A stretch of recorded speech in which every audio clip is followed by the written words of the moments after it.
Om Vakratunda Mahakaya Suryakoti Samaprabha Nirvignam Kuru Me Deva Sarvakaryeshu Sarvada Om Shri Mahaganapataye Namaha Om Shri Gurubhyo Namaha Harihi Om Sadashiva Samarambham Shankaracharya Madhyamam Asmadacharya Paryantam Vande Guru Paramparam Asmadgurubhyo Namaha Shruti Smriti Purananam Alayam Karunalayam Namami Bhagavat Padam Shankaram Loka Shankaram Shankaram Shankaracharyam Keshavam Badarayanam Sutra Bhashya Kritau Vande Bhagavantau Punah Punah Ishwaro Guru Ratmeti Murti Bheda Vibhagine व्योमवद्व्याप्तदेहाय दक्षिणामूर्तये नमः ओम श्री मेधा दक्षिणामूर्ति स्वामिने नमः ओम सहनाववतु सहनौ भुनक्तु सह वीर्यं करवावहै तेजस्विनावधीतमस्तु मा विद्विषावहै ओम शांति शांति शांति हरिहि ओम श्री गुरुभ्यो नमः हरिहि ओम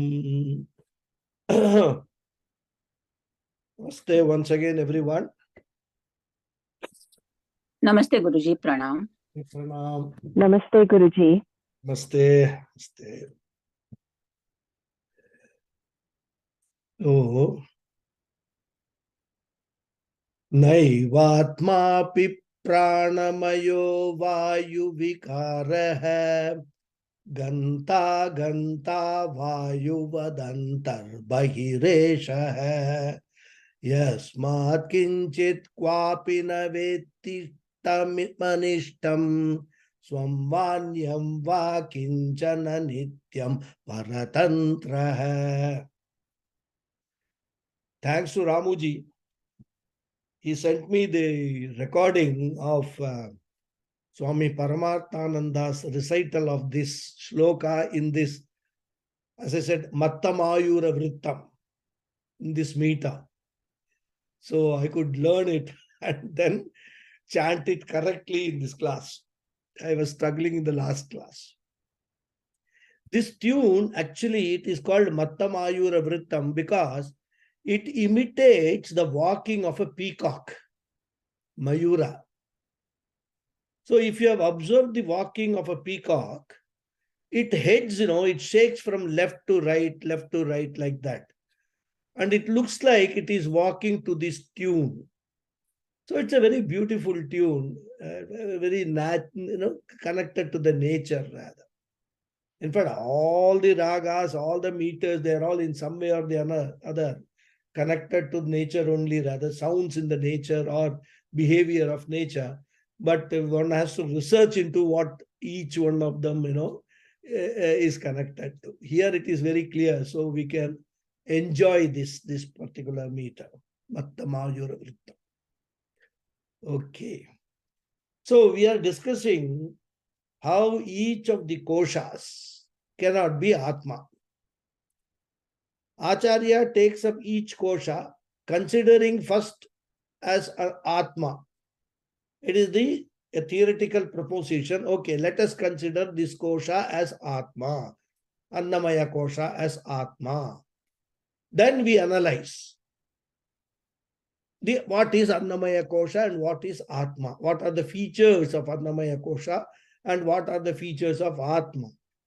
And once we do the analysis, we've come to the conclusion that that particular kosha cannot be Atma because of dissimilarity and in fact contradictory features rather. So therefore, after dismissing Annamaya kosha as Atma, the self, Acharya now turns his attention to Pranamaya and says that this Pranamaya also can never be the self because I am aware of the Pranamaya. What is Pranamaya? It is the modification of the air the air which goes in and comes out of the body. It does not know anything anywhere, either desirable or not desirable for itself or for the others. Pranamaya is always dependent on something else, consciousness for its functioning. For example, hunger is one of the features of pranamaya. I am aware of my hunger. Because the hunger takes place in the body. But when I say I am hungry, what do we mean? That I am aware of that hunger. So I cannot be that hunger. And hunger is nothing but activation of the digestive system which wants food, fuel. Similarly, when the circulation is weak, circulation of the blood is weak, or breathing is difficult, those conditions of pranamaya I am aware of. Therefore, I, the awarer, am different from pranamaya. So what will be my features? Unlike pranamaya. Therefore, I study the features of pranamaya. From that, I infer my features. And what is that inference? I study the pranamaya and I take the opposites as my features. Pranamaya is changing, constantly changing. I am not changing. Thus, the features of anatma also help us to know our real nature. Now, let us look at the sloka. Naiva atma pranamaya vayu vikaraha. Ayam pranamaya atma na eva bhavati. This pranamaya also cannot be taken as me. Why? Because it is vayu vikaraha. It is a product of vayu, product of air, one of the 5 elements. And in fact, here, vayu represents all the 5 elements. That's how we should understand. Akasha, vayu, agni, apaha, prithvi. So here, the usage of the word vayu is representing all the 5 elements. But vayu is given importance because we commonly use prana vayu. Because if you ask what makes you alive, most people will say it is because of the prana vayu. So vayu is given importance in this sloka, and it fits into the meter also rather. So vayu vikaraha means pancha sukshma bhuta vikaraha with rajoguna pradanaha, with predominance of rajoguna. Therefore, these 5 elements are inert matter. They are jadam. We have seen that already. So, pranamaya kosha, which is one of these 5 elements, is also matter only. It is also jadam, inert matter. Whereas I am a conscious being. And this pranamaya appears to be conscious not because it is a conscious being, but by borrowing consciousness from me. And that is why it appears to be sentient, it is able to move in and out, etc. In reality, vayu and vayu vikara, product of vayu, all are inert matter only. Like all the other elements rather. Therefore, vayu vikaraha is the discriminative or distinguishing factor. Because it is a product of matter, it is not me. And not only that, ganta vayu vadantar bahireshaha. We need oxygen to be alive. And this oxygen is brought into our system by what? By the air, by the vayu, which enters inside. But that vayu contains so many other things, other impurities, other gases also. So what happens? The vayu enters inside, retains that oxygen which we require, and exhales all other unnecessary things which are not required for us. So when we breathe out, the vayu goes out along with things which are not required by our body, mind, sense complex. So this vayu that we breathe in and breathe out is stula bhuta. It is gross. I mean, we can actually observe that. And along with that vayu, as I said, we are breathing in and breathing out the prana shakti also, the pranic energy.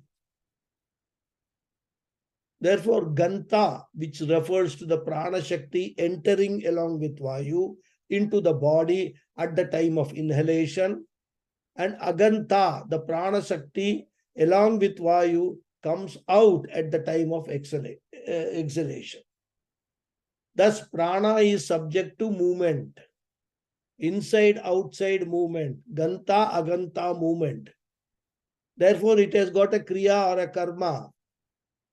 Going and coming out karma it has got. Whereas Atma is free from going in and going out. No movement is possible for Atma, as we have already seen while discussing Annamaya Kosha. Therefore, Pranamaya is unlike Atma. Atma is Kriya Rahita hai, Pranamaya hai is Kriya Sahita hai.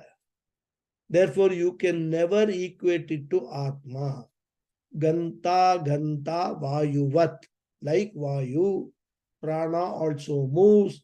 Antar bahihi, in and out. Anta means in, bahihi means outside. So here anta must be connected to ganta, going in. Bahihi must be connected to aganta, which is going out. And what is or who is moving in and out? Eshaha. Eshaha pranamayaha.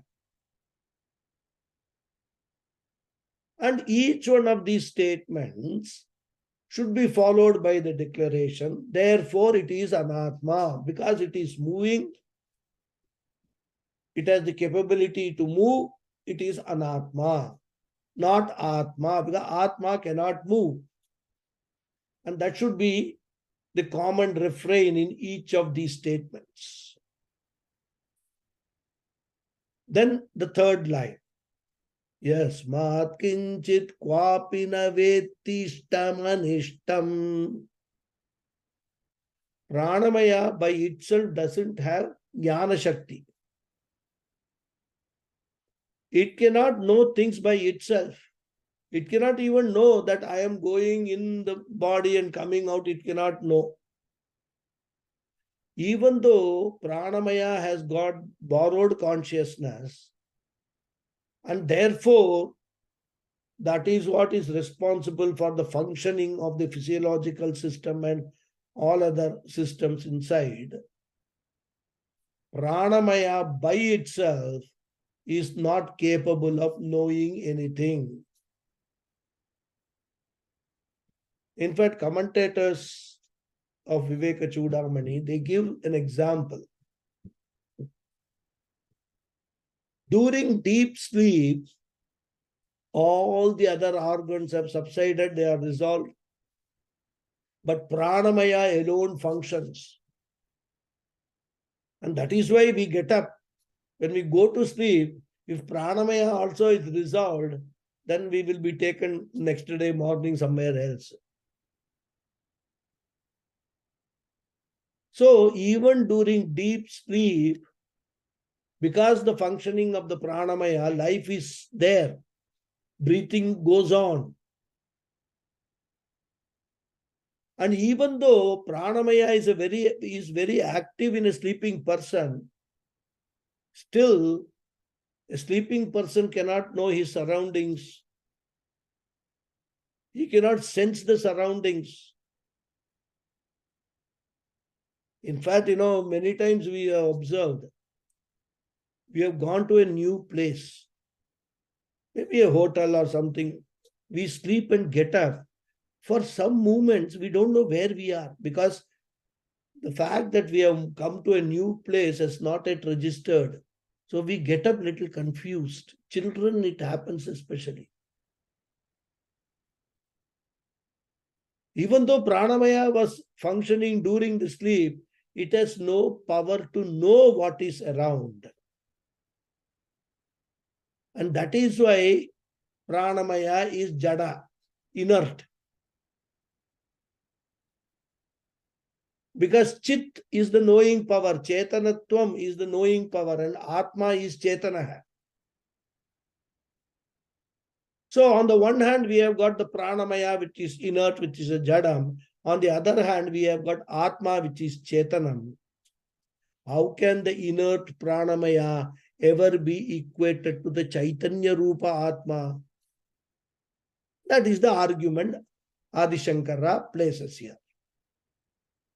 Yasmat, because na veti, pranamaya does not know anything. Ishtam anishtam va. Ishtam, which means favorable, like sometimes AC is on, it is cool. Pranamaya does not know that comfort level. Or anishtam, it doesn't know if it is uncomfortably cold.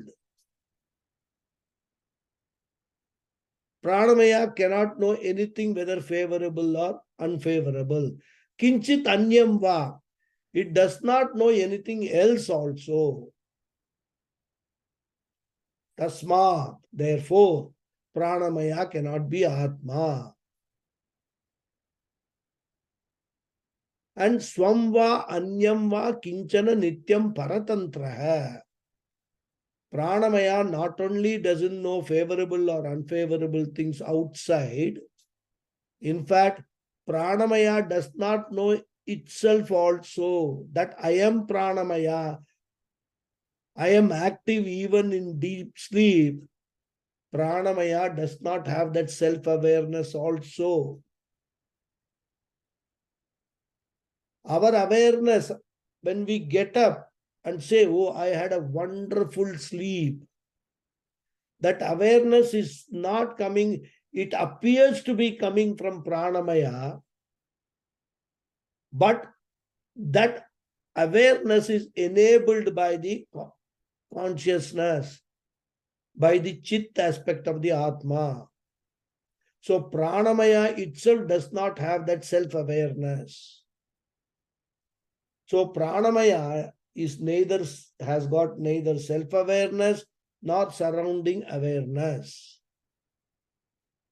All these points he is making to show that pranamaya is a jada, inert matter. Then nityam. Nityam can be taken as adverbial to na veti also, does not know. Na veti means does not know. Or it can be connected to paratantra, nityam paratantra. Both ways we can understand. So pranamaya is under the control of the individual will, especially breathing. And that is why, the commentators say, during pranayama, we can breathe or we can hold the breath. We can make pranamaya behave in a manner that we want. Therefore, what? It is paratantra. Paratantra means controlled by some external factor, controlled by the will of the jiva. It is not swatantra. It is not independent. Whereas Atma is independent. Atma is swatantra. And because of all these reasons, we use the pranamaya, but we should remember that We are not pranamaya. And since pranamaya remains in this annamaya, our body is alive. Our body is sentient. At any time, this pranamaya may call it quits. Just leave you and go away. Body will, it takes a microsecond when pranamaya goes for the body to fall. I don't know if anybody of you have actually witnessed a sudden death. Even for a microsecond, when the pranamaya goes away or pranavayu goes away, the body cannot stand. It just immediately falls.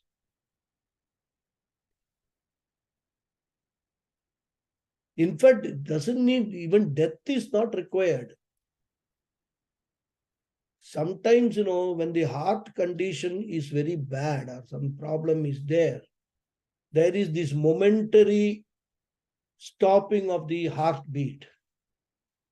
And when that happens, the pranamaya goes away. But the beauty of the nature is that within a particular time, if you are able to take that person to a hospital or give him medical attention, the heart can be revived and the pranamaya can come back. So therefore, at any time, the pranamaya may quit. And another important aspect is, once the pranamaya and annamaya are separated, we cannot use either as an instrument. Annamaya becomes useless without pranamaya. Pranamaya becomes useless without annamaya. Only when they are together, they can serve as a medium of transaction for the jiva. And that's why after death, when the annamaya goes away to the cemetery, cremation ground or wherever it is, the surviving pranamaya needs to be connected to another annamaya to begin the transactions again. During the intermediary period of loss of one body and acquisition of another body, in this intermediary period, the surviving jivatma with karana shariram and sukshma shariram cannot do any transaction. It exists, but incapable of transacting. This is pranamaya, the anatma. Therefore, pranamaya cannot be the atma. That is the argument he puts forth. Next, we enter the manomaya. In the next two verses, the Acharya deals with manomaya. We will read the verse 50.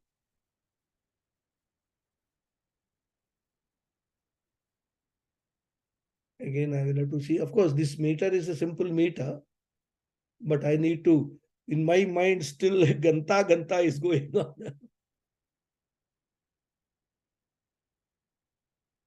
Jnanendriyani cha manascha manomaya syat kosho mamahamiti vastu vikalpa hetuhu sangyadi bheda kalana kalito baliyan tatpurva kosham abhipurya vijrumbate yah. More or less second line I got the tune.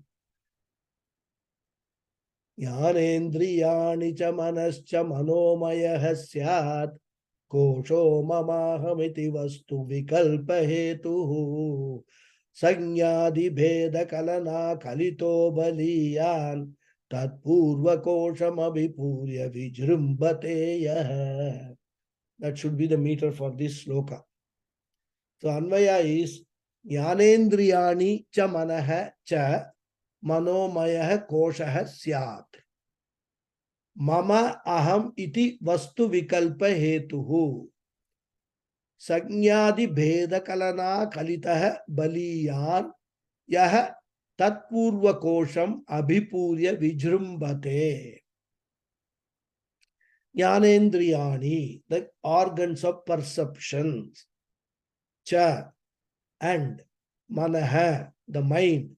Cha, and Manomaya Koshaha, the covering or the costume called Manomaya. Syat would be or is. Mama as mine, aham as I, iti, thus, vastu vikalpa hetuhu, the cause of division of objects. This is mine, this is me, like that divisions. Sanyadi Bedakalana Kalitaha, endowed with the capacity of causing the difference as names, etc. Sanya here means the name. Baliyan, very powerful. Yaha, one who. Tat Purva Kosham, the covering prior to it, that is the Pranamaya. Abhipurya, pervading. Vijrumbhate, manifests. So the Manomaya Kosha consists of 5 organs of perception and the mind. It is the cause of division of objects as mine and I. Mamakara and Ahankara. It's all coming from Manomaya Kosha. It is endowed with the capacity of differentiating names, attributes, qualities, etc. It is very powerful and is the one which manifests, pervading the Pranamaya, the Kosha prior to it. So, we are now entering into the next Kosha. Having seen Annamaya and Pranamaya, now we are entering Manomaya Kosha. In fact, we must remember that all these are called Koshas only by a Jnani. For us, it is ourselves. For Ajnanis, Manomaya is my mind, I am the mind.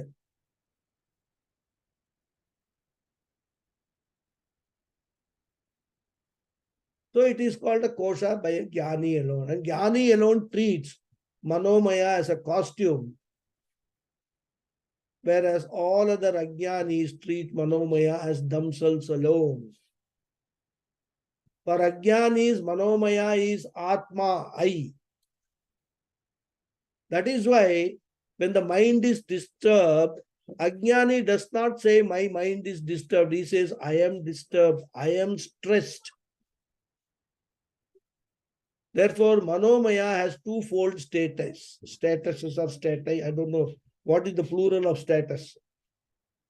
Let us use statuses if that can be used. So for an Ajnani, it is Atma. For a Jnani, it is a Kosha. So we have to enter the process of Atma Anatma Viveka, conversion of Manomaya Atma into Manomaya Kosha. So we now enter the Manomaya Kosha. So right in the beginning, he is introducing the Manomaya Kosha. He says, Jnanendriyani cha manaha cha manomaya syat. What is Manomaya? It is the part of the subtle body, is the Sukshma Shariram. It consists of 6 instruments or factors, 5 sense organs of knowledge, and the mind. And this Manomaya Ichcha Shakti drives this Manomaya Kosha. Otherwise,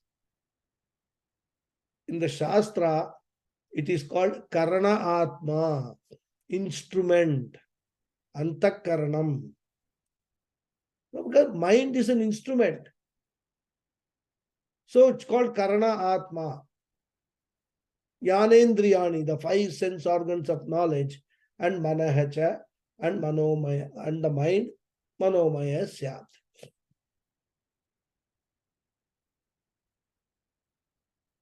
Here, Shankaracharya uses the word Manomaya. We can take it as either a Kosha or Atma, depending upon whether we are wise or otherwise. Manomaya Kosha Syat.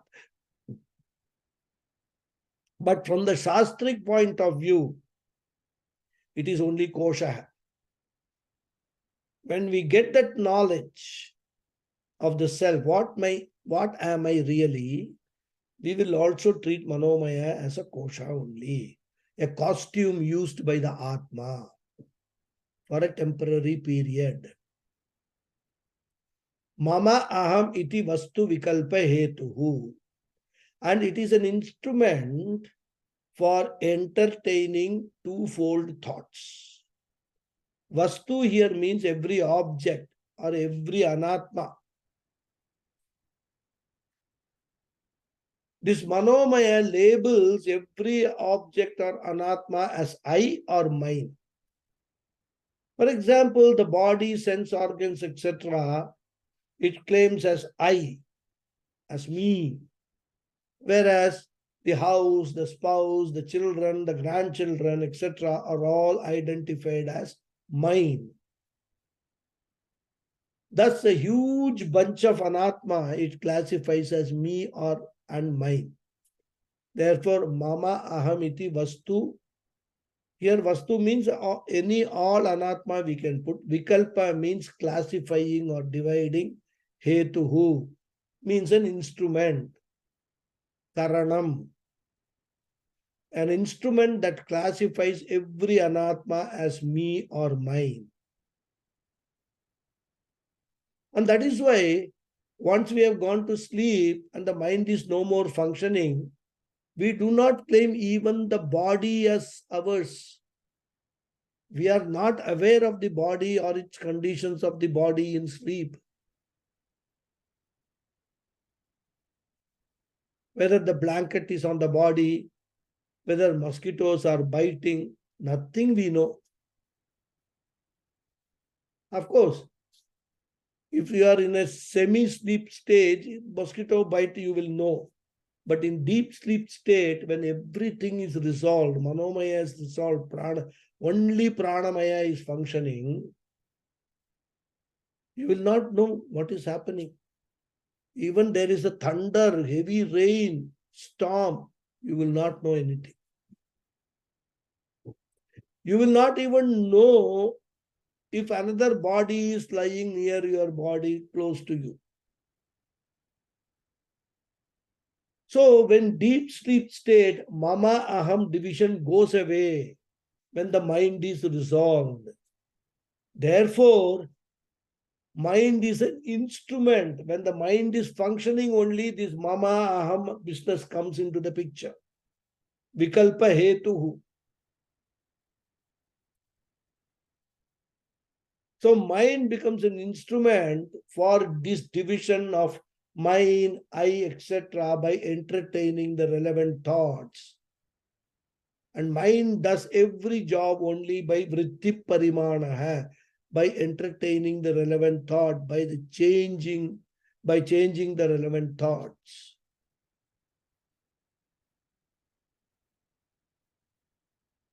Therefore, we must now understand Manomaya, one aspect, changing. Mind keeps changing. Sanyadi Vedakalana Kalitaha Baliyan. So the mind is full of thoughts centered on varieties of anatma.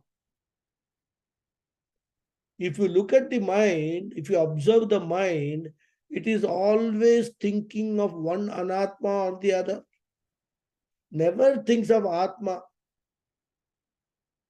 It thinks of I, which is really anatma, mistaking it as atma. But it never thinks of the Sachidananda Atma, which is what I really am.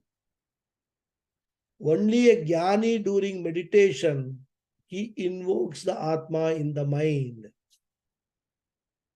At other times during worldly transactions, the mind is saturated with the thoughts corresponding to one object or the other. And what is the speciality of this Anatma? All the varieties of Anatma are identified through a specific nama, rupa, and karma. So when you introduce a person, what do? You show, oh, he is my friend. You show the person. That is rupam. You show him his physical structure. And then you give a name. Oh, this is Rama. This is Krishna. This is Saraswati. This is Lakshmi, etc. Then you mention the person's job or profession. He or she is a managing director or the chief financial officer. You mention the profession, engineer, software developer, etc. So nama, rupa, karma is associated with every object and person in the world. Even gadgets which are inert. Oh, this is a phone, mobile phone, rupa. This is an iPhone, nama. It has got multiple functions, karma. So, whether it is humans or whether it is any other inert object, the nama, rupa, karma is associated with every object and person in the world. And the mind is constantly occupied by these objects. And therefore, the mind is full of nama, rupam, karma. In fact, if you observe the mind constantly thinking, mostly it will think of your family members, their names, where they are, what are they doing right now. All these kind of things occupy the mind all the time. Therefore, the Acharya here says, Sanyadi Vedakalana Kalitaha Baliyan. Baliyan means powerful. Sanyadi. Sanya means nama, name.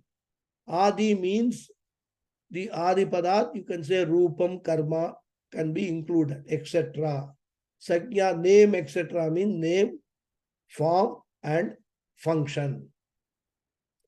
So, Sanyadi Beda. Beda means the distinguishing features, identifying factors, specifying factors, a distinct name, form, and function.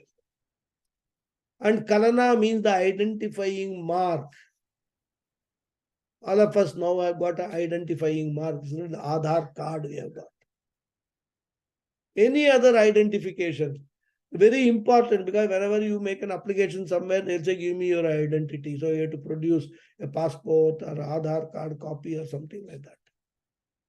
So identification marks of distinct names, forms, and functions. Kalitaha means endowed with. So the Manomaya is endowed with all these identifying marks of so many anatmas, each having its own name, form, and function. Only when we sit for japa or meditation, you will come to know how many things are there in the mind, how constantly the mind is working or entertaining the thoughts. Whereas, contrast it with Atma. Atma is defined by Mandukya Karika in the Advaita Prakaranam portion as Ajam, Anidram, Aswapnam, Anamakam, Arupakam, Sakrit Vibhatam, Sarvanya, Nopachara, Katanchana. This is how Mandukya Upanishad, Mandukya Karika defines Atma. Atma is beyond name, form, and function.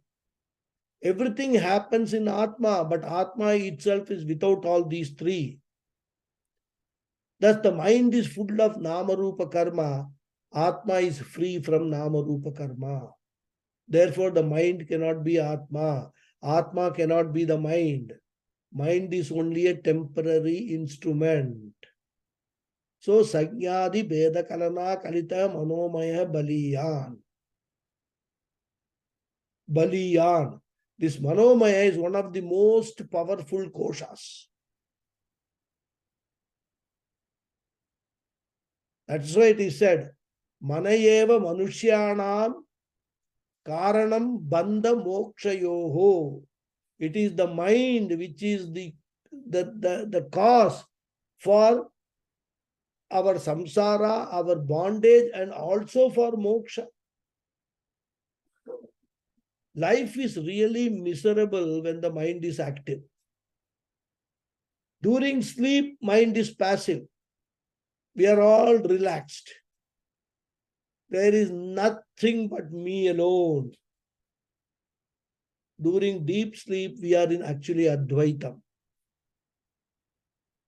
And therefore, Baliyan, powerful. And that is the reason why managing the mind is very important. It's a very important discipline even for moksha.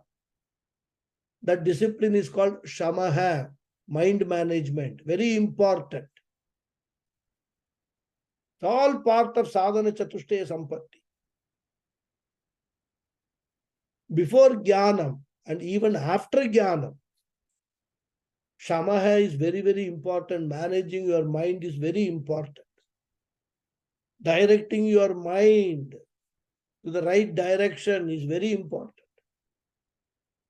So Baliyan is strongest or stronger than all the other koshas. Then he says, Tat Purva Kosham Abhipurya Vijrumbate Yaha. Tat here refers to Manomaya Kosha. Abhipurya. It fills up, it pervades. Pervades what? Purva Kosha, the previous one that we have studied. That is Pranamaya Kosha. So Pranamaya fills up Annamaya that we saw.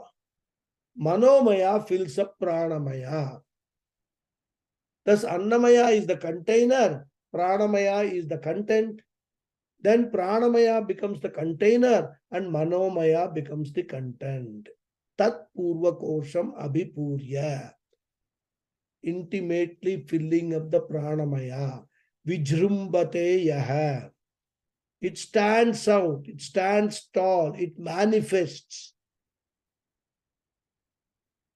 looms large. So Manomaya is very powerful. Vijrumbate means to stand out. Yaha, the one. Taha Manomaya Bhavati. That is how we have to complete the sentence. Vijrumbate Yaha, Saha Manomaya Bhavati. Now we must note one thing.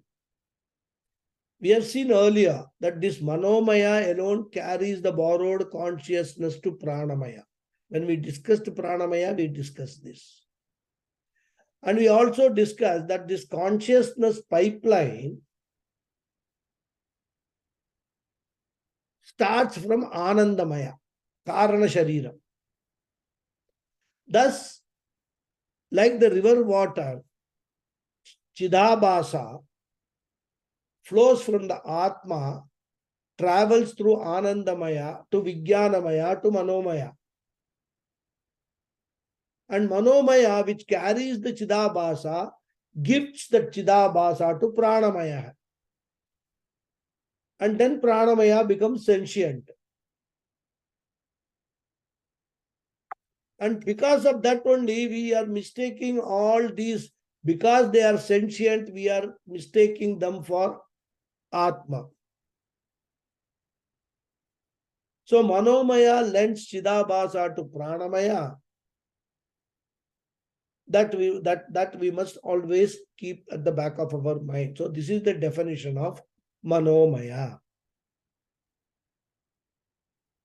And the next shloka focuses on the fact that this Manomaya is also Anatma.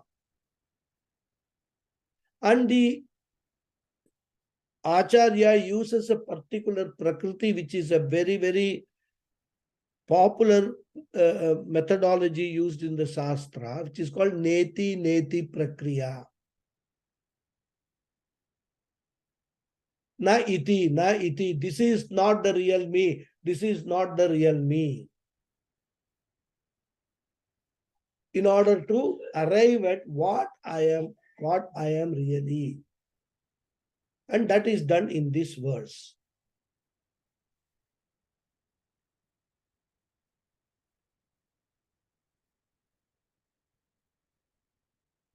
Manomayo napi bhavet paratma yadyantavatvat parinami bhavat dukkatmakatvat vishayatva hetoho drashta hi drishyatmataya na drishtaha.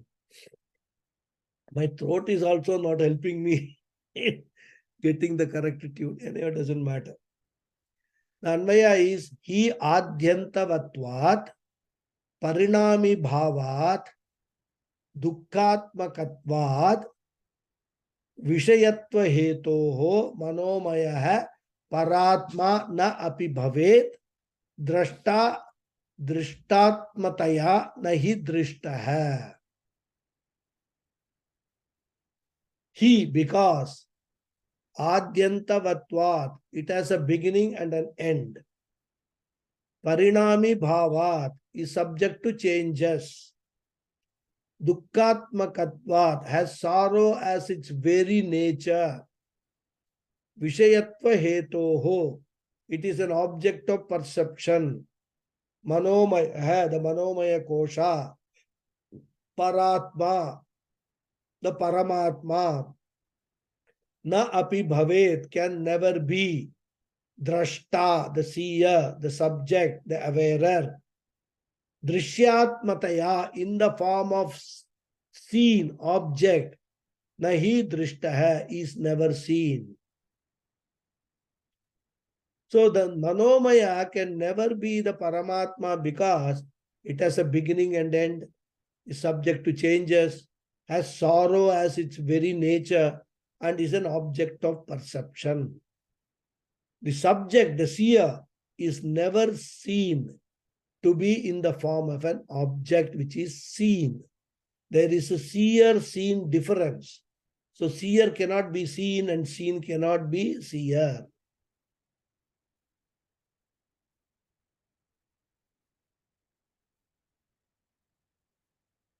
We can easily make a statement after going through Vivekachudamani and other scriptures.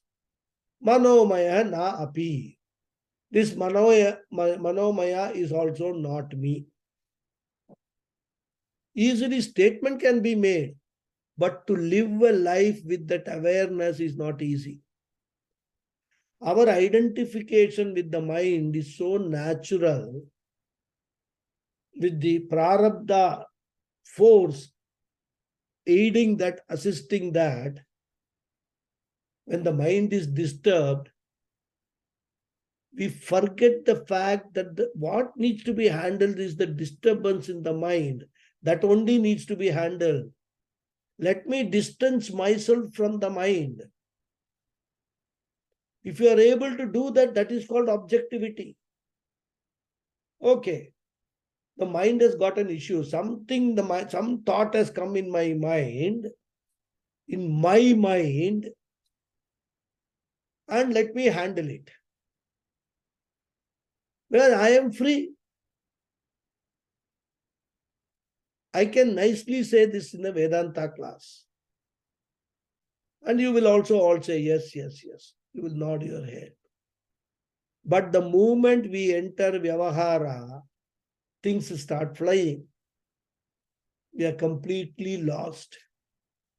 Therefore, not only we have to handle our ignorance, we have to handle our vasanas also. We have to handle our habitual identification also.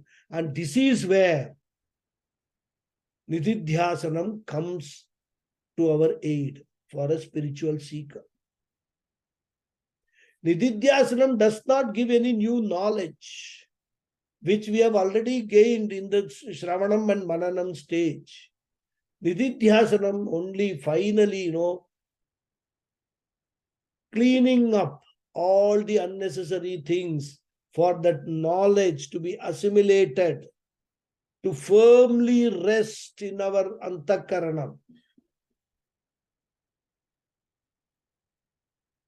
remove all the vasanas. That's why we say vasana shayaha. We have to handle our habitual identification, because without that, the whole pursuit is incomplete. Like when we paint the house and things like that and all, when do we say the painting is complete? When we clean up that place. There are so many painting spots and dust and things like that and all. Until that is cleaned up, the painting is not complete. So Atma Jnanam cannot be complete unless we learn to handle these vasanas, this habitual identification, which have to be handled. Viparita bhavana has to be handled. So nididhyasanam is what? Reliving the Shravanam. Therefore, Shravanam is meant for Ajnana Nivritti. Nididhyasanam is meant to internalize that knowledge and try to neutralize all our habitual thinking and all our past habits, the orientation.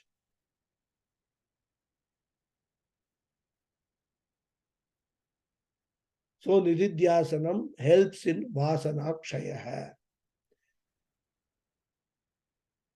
The most powerful conclusion that we have today is I am the mind. So Shankaracharya here is suggesting, may you spend time in knowing and internalizing this fact. What is that? Manomaya na api bhavet paratma. This manomaya also na api paratma. Api is a conjunction. And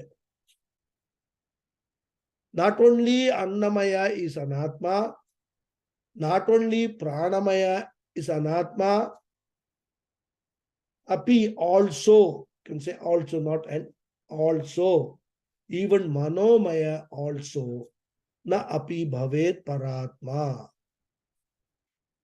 Paramatma, paratma here means Paramatma. You can use parat, atma, paratma. Jivatma, paratma, paramatma. All same only.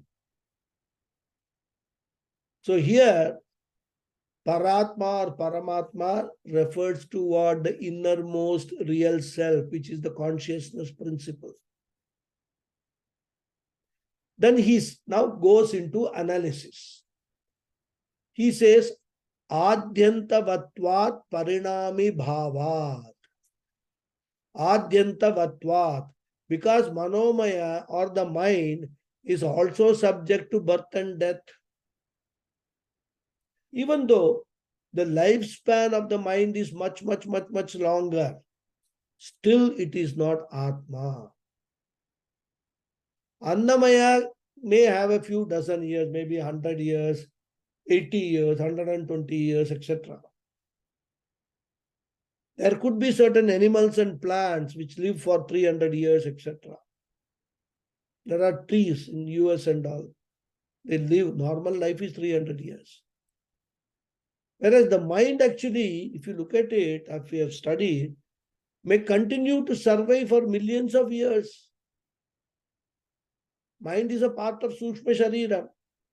The Sukshma Shariram gets resolved only in Mahapralayam. Till such time, any body Jiva takes, the mind continues. Throughout the current Srishti, your present mind will continue. In whichever form you are. In next Janma also, I don't have a new mind, and that is why we say Vasanas are carried forward. The same mind with balanced karma, with all acquired Vasanas, the same mind continues. It goes through several bodies. Even the present mind that we have got We have carried it from our Purva Janma. And that is why we have many vasanas which are Purva Janma vasanas. We don't have that now. And that is what explains these child prodigies in music and mathematics, etc. They have not learnt anything in this Janma. But 2-year, 3-year-old child, it's able to recite all the ragas, 72 ragas of Carnatic music. It is able to play tabla, mridangam, etc. It's a small child. Why? Because of all Purva Janma vasanas. Thus, the mind has got the entire Srishti as its lifespan. But in every Srishti or creation, the mind is produced out of avidya, maya karanam only. And this we know from Mundaka Upanishad and also Kaivalya Upanishad, which say, Etasmad jayate pranah manah sarvendriyani cha. Pranah manah sarvendriyani. They are all born at the beginning of the new Srishti. Means what? Born means it is they are manifested. From unmanifest, they become manifest.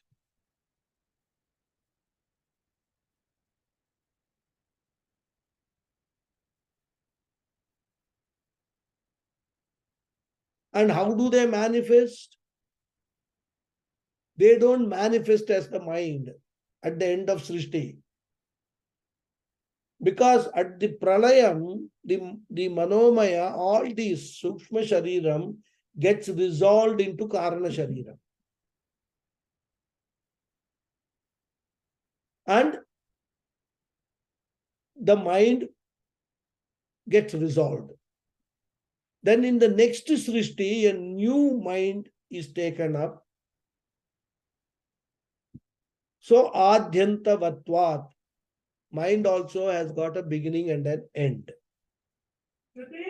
Whereas the Atma, the consciousness, when does it originate according to the Shastra? Nobody knows. Shastra says, I don't know. According to modern science, consciousness is stated to be a what is called epiphenomenon in the neuro brain. So many things they say, very complicated. But they are all just hypotheses only.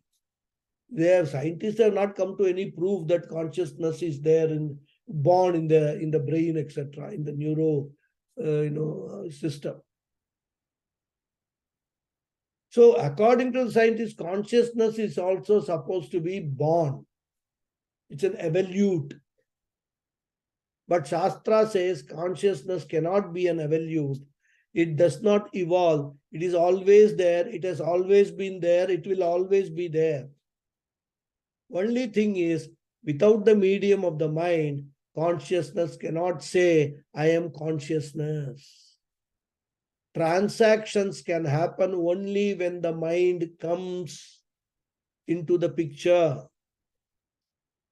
And therefore we say manifestation as a beginning. Manifestation of consciousness as a beginning.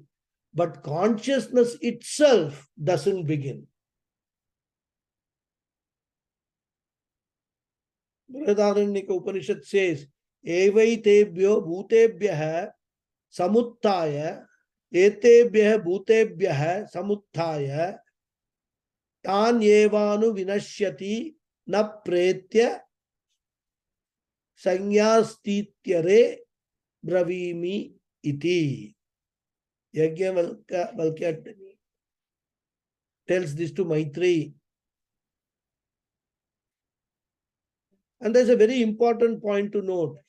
Consciousness does not have a beginning, but the manifestation of consciousness has a beginning and end.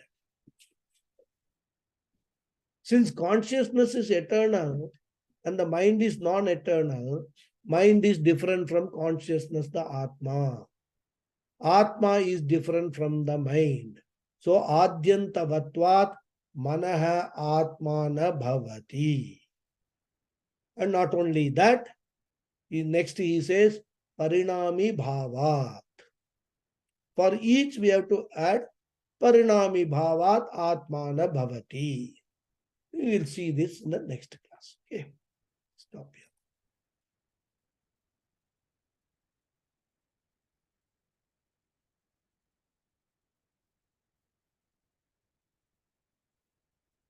Om Purnamada Purnamidam Purnad Purnamudachyate Purnasya Purnamadhaya Purnameva Vasishyate.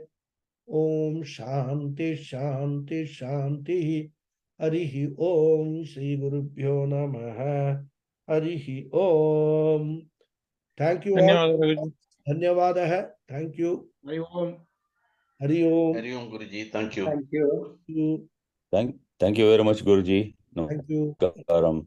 Namaskaram. Thank you, Guruji. Namaste. Namaste. Namaste. Looks like Namaskaram. Thank you. Looks like no questions are there. Namaskaram, Guruji.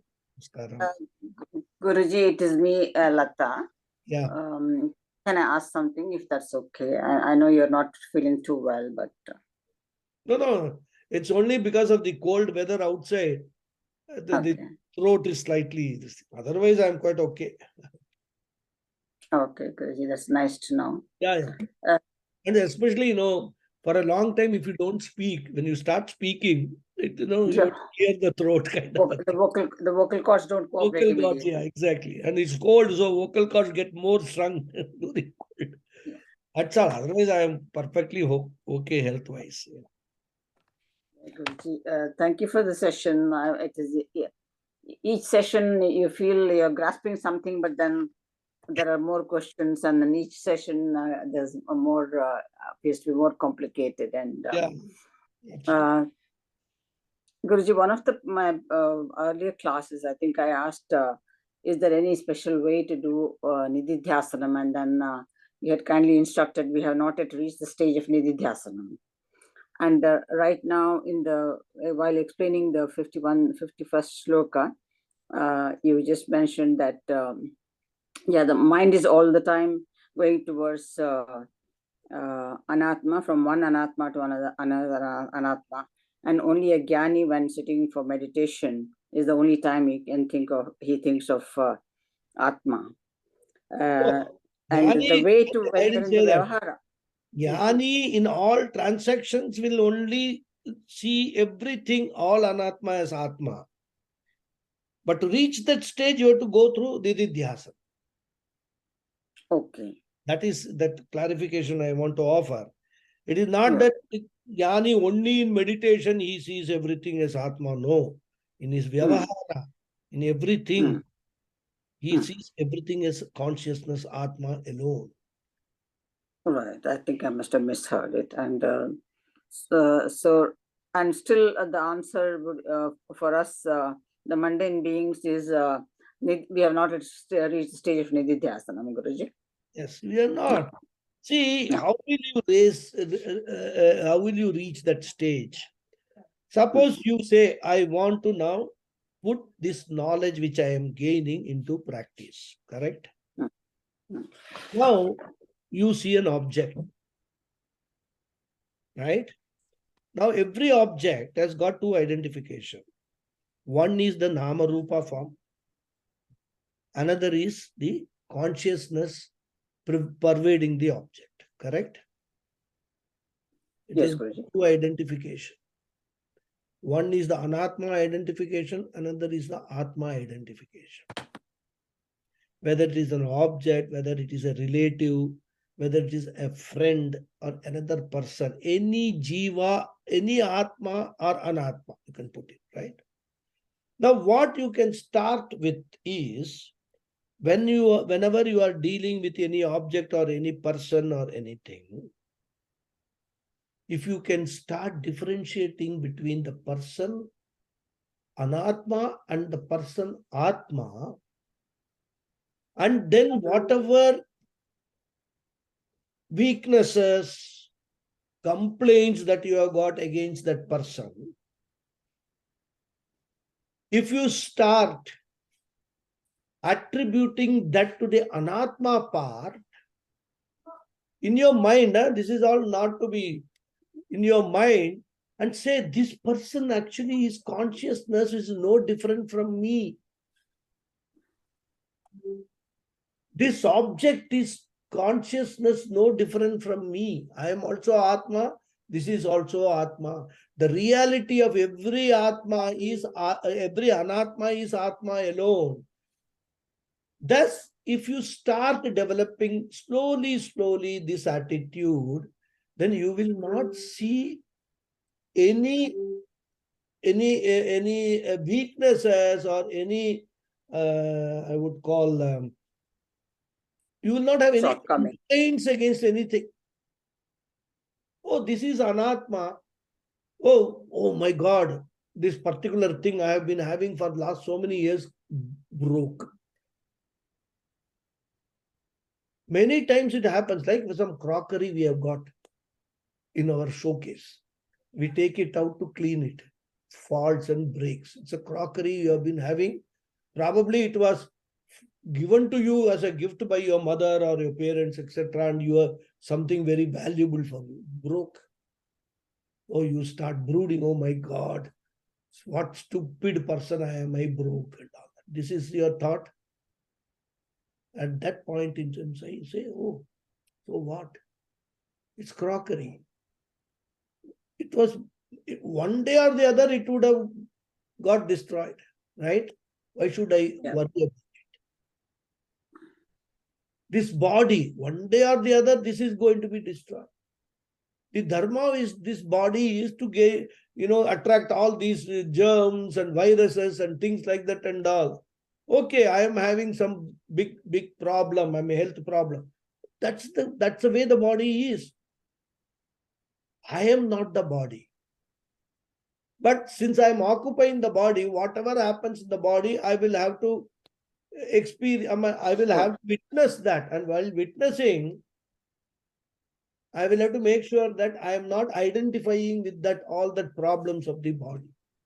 So this is what is a practical nididhyasanam. You can keep one by one, you don't need to jump into everything, because you can start from the smallest of anatmas, or smallest of the objects rather.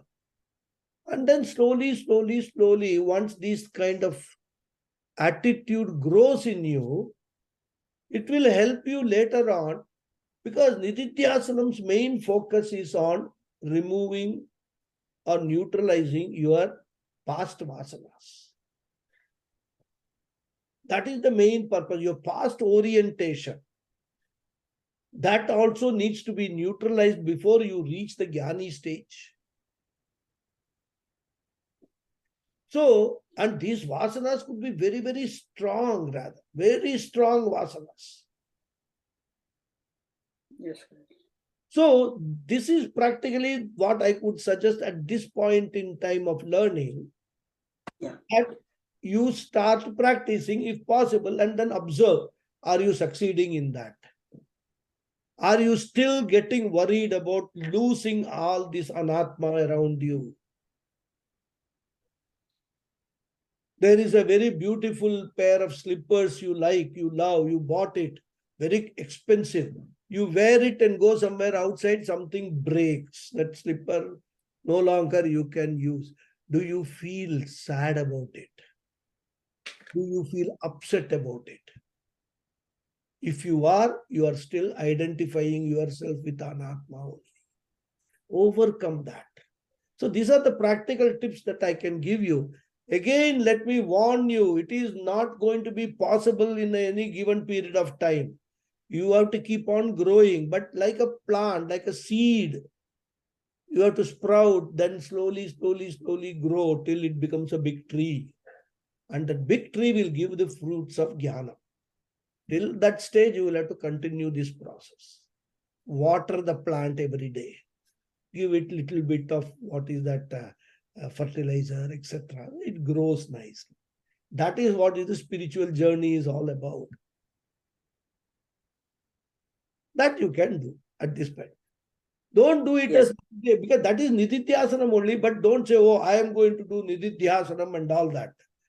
Then you will, all attention will go, oh, I am doing Nididhyasanam. I'm not supposed to do this, but I am doing it. So I am not making progress. All these problems will come up in your mind. Mind is very, very tricky, I tell you. The crux of the whole spiritual journey is all other things can be handled. You can handle the external world, no problem. You can even go to the extent of handling your mind, so your body. You can handle all the 5 sense organs, you can handle all the 5 karmendriyani. But one thing which is very, very difficult to handle is your mind. And that's why he says, Dhyan in this, it's very powerful. Yes. It develops that Viparita Bhavana. You know, your intellect says, I am Atma, but your mind will say, all nonsense. It is, you are not Atma, you are this body, mind, sense. That is the power of the mind. Do that. So what we have to do is, whenever these thoughts occur, the feelings of sadness, happiness, etc. occur, where do they occur? They occur only in the mind. So then you look at the mind, my mind, stop it. After all, it is a adhyantavatvat. Everything which is born has a death. Today was the date of death for this slippers or this crockery or whatever it is. Matter over, finish. I'm done with it. I will only make sure that it doesn't hurt anybody, that pieces are not lying around of the crockery so that it could hurt. Keep moving on in life like that. That is the spiritual journey. Yes, Guruji, thank you very much. My can is give the you most practical tips for this. no, thank you very much about that, Guruji. I mean, just wanted to share very quickly about my own personal experience about the mind. A lot of the times, you either by listening or by reading, you will learn a lot of good things. But then, for the mind to grasp it and use it at the right time is the most difficult. But then, at some point, I had the opportunity of learning Sudarshan Kriya Pranayam, and to me, that's helped. That's been a great help in controlling the mind and guiding the mind. Very good. So that's Very been. good.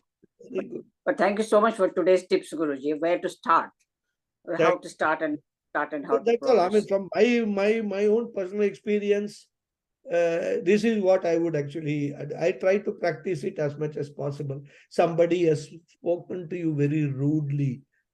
For a moment, you feel very bad about it. You are, even why movement rather? Probably it will last for 24 hours. And then you tell your mind, after all, what is there? What was that the person said?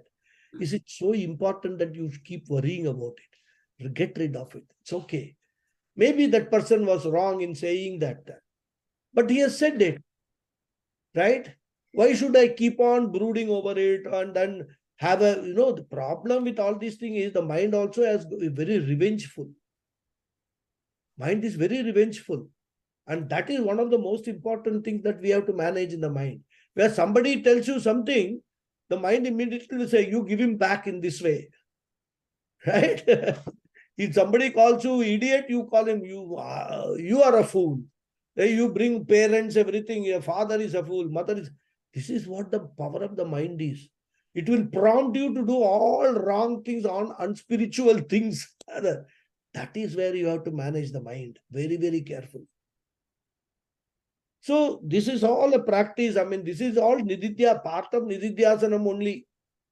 Nididhyasanam is not meditation of yoga, of this, yoga science. Knowledge, yeah. I mean, the Ashtanga Yoga, Nididhya. Meditation is a part of Ashtanga Yoga, whereas Nididhyasanam, you meditate while doing transactions. When you are doing transactions, interacting with the people and the world, if you can keep the knowledge in your mind, what I am, that is Nididhyasana. Of course, that will help if you are able to spend some time exclusively sitting down in some place, quiet place, without any disturbance, recalling all the learning that we have done. That is also Nididhyasanam, because you require that reinforcement as much as possible. But Nididhyasanam is not restricted only to that. Nididhyasanam is something where you can do even where what is required only Nididhyasanam, recalling of that knowledge. Thank you very much, Guruji. That is what we have. Okay, Hari Om. Thank you so much, Guruji. Thank you very much. Hari Om. Thank you. Any other question? Okay, then we will close today's session and meet next week. Okay, Hari Om. Thank you all. Thank you. Thank you, Guruji. Hari Om. Thank you. Thank you. Hari Om, Guruji. Hari Om.